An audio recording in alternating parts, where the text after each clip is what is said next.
ಭಾರತದ ಪಾರಂಪರಿಕ ಜ್ಞಾನಕ್ಕೆ ಜಾಗತಿಕ ಗೌರವವನ್ನು ತಂದುಕೊಟ್ಟಂತಹ ಐತಿಹಾಸಿಕ ಸಾಧನೆಯನ್ನು ಭಾರತ ಸಾಧಿಸಿದೆ. ಬೆಂಗಳೂರು ಮೂಲದ ಅಕ್ಷರ ಯೋಗ ಕೇಂದ್ರಕ್ಕೆ ಅಧಿಕೃತವಾಗಿ 12 ಗಿನ್ನಿಸ್ ವಿಶ್ವ ದಾಖಲೆಗಳು ಲಭಿಸಿದ್ದು, ಯೋಗ ಕ್ಷೇತ್ರದಲ್ಲಿ ಭಾರತದ ಶ್ರೇಷ್ಠತೆಯನ್ನು ಜಾಗತಿಕ ನಕ್ಷೆಯ ಮೇಲೆ ಉಲ್ಲೇಖಿಸಿದೆ. ಇದು ಗಿನ್ನಿಸ್ ವಿಶ್ವ ದಾಖಲೆಗಳ ಇತಿಹಾಸದಲ್ಲಿ 70 ವರ್ಷಗಳ ನಂತರದ ಮಹತ್ತರ ಸಾಧನೆ.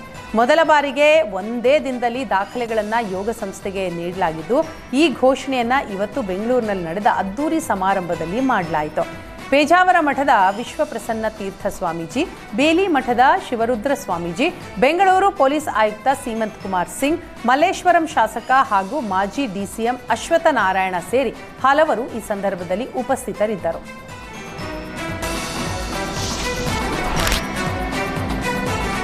ಧಾರವಾಡ ಜಿಲ್ಲಾ ಪಂಚಾಯಿತಿ ಸಭಾಭವನದಲ್ಲಿ ಜಿಲ್ಲಾ ಉಸ್ತುವಾರಿ ಸಚಿವ ಸಂತೋಷ್ ಲಾಡ್ ಅಧ್ಯಕ್ಷತೆಯಲ್ಲಿ 1ನೇ ತ್ರೈಮಾಸಿಕ ಕೆಡಿಪಿ ಪ್ರಗತಿ ಪರಿಶೀಲನಾ ಸಭೆ ನಡೆಯಿತು. ಜಿಲ್ಲಾಧಿಕಾರಿ ದಿವ್ಯಪ್ರಭು, ಜಿಲ್ಲಾ panchayat CEO Bhuvanesh Patil, KSRTC MD Priyanka, ಪಾಲಿಕೆ ಕಮಿಷನರ್ ರುದ್ರೇಶ್ ಗಾಳಿ ಸಭೆಯಲ್ಲಿ ಭಾಗಿಯಾದರು. ಇನ್ನು ಪ್ರಗತಿ ಪರಿಶೀಲನಾ ಸಭೆಗೆ ಜಿಲ್ಲೆ ಶಾಸಕರೇ ಗೈರಾದರು. ಸಭೆಯಲ್ಲಿ ಕ್ಷೇತ್ರದ ಬಗ್ಗೆ ಚರ್ಚೆ ಮಾಡಬೇಕಾದ ಶಾಸಕರೇ ಸಭೆಗೆ ಗೈರಾದರೆ ಕ್ಷೇತ್ರದ ಜನರ ಸಮಸ್ಯೆ ಕೇಳೋರು ಯಾರು ಅನ್ನೋದು ಸಾರ್ವಜನಿಕರ ಪ್ರಶ್ನೆ.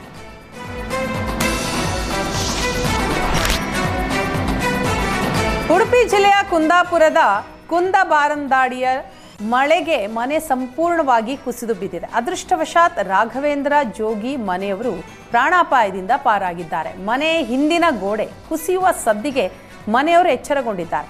ತಕ್ಷಣ ಎಲ್ಲರೂ ಹೊರ ಬಂದಿದ್ದಾರೆ. ಅಷ್ಟರಲ್ಲೇ ಮನೆ ಕುಸಿದು ಬಿದ್ದಿದೆ. ಗ್ರಾಮ ಪಂಚಾಯತ್ ಅಧ್ಯಕ್ಷರು, ಸದಸ್ಯರು ಸ್ಥಳಕ್ಕೆ ಭೇಟಿ ಕೊಟ್ಟಿದ್ದು ಸೂಕ್ತ ಕ್ರಮ ತೆಗೆದುಕೊಳ್ಳುವ ಭರವಸೆ ಕೊಟ್ಟಿದ್ದಾರೆ.